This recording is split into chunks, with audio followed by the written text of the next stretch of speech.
Invite a Budget Blinds style consultant to show you how to transform your rooms just by changing your window coverings. Canada's #1 choice for window coverings. Visit budgetblinds.ca today. This is Newcap News with Bart Pediasic. Good evening. A family-run drug ring in Bonnyville has been dismantled.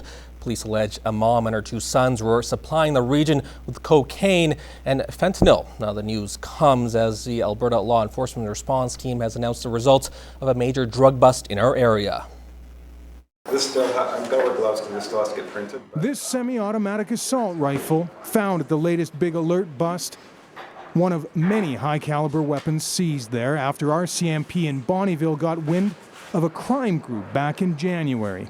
Obviously a great deal of concern.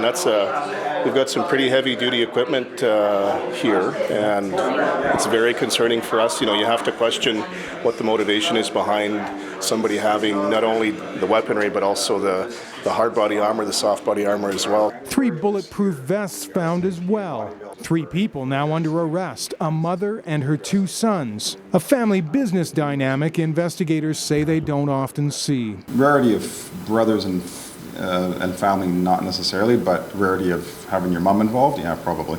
But something that's becoming as common is the cocaine and methamphetamine they found.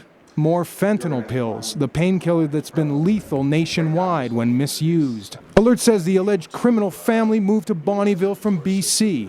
Bonnyville's mayor on hand to commend police and tell others to stay away. We are quite aware that essentially somebody's going to come back and fill the gap. And the message to them is, in Bonnyville, you're going to be caught. 28-year-old Douglas Wright, his 33-year-old brother Bradley, and their mother, 53-year-old Roberta Wright, together they all face more than 40 drugs and weapons charges. David Owasik, CTV News. A regimental funeral will be held on Wednesday for an Edmonton police officer who was gunned down in the line of duty. The service for Constable Daniel Woodall will be held at the Shaw Conference Centre after a procession of law enforcement and military personnel. The 35-year-old officer died on Monday evening after a suspect fired more than 50 bullets at officers serving an arrest warrant.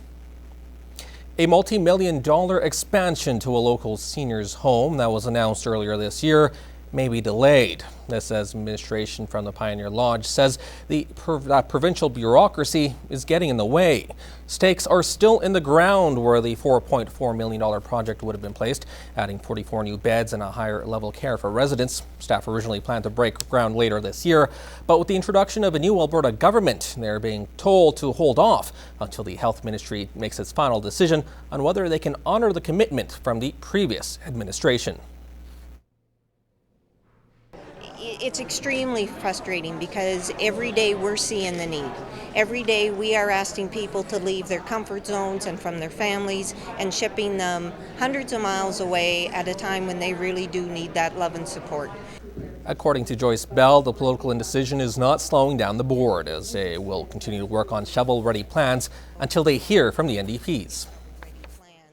So hopefully by the time the plans are totally ready and we can go to tender, the provincial government will realize the need of this area and they'll support the judgments of the prior government. The Pioneer Lodge will be hosting a public open house about the plans on June 18th from 2 to 4 and again at 6 to 8 p.m. A database to track which farm an animal came from is finally available in Saskatchewan for livestock producers. Efforts over several years have reached a point where producers can register their premises so that it's easier to locate the origin of an animal, especially when there's any illness. Gerard Lampeau explains. This system is very simple. It takes you 5 minutes to get a premise ID number. Animal identification, animal movement, and now the premises identification database are the 3 tools to trace livestock. Once we get our premise ID number, we will enter that premise ID on our manifests. Those manifests will be entered into a system.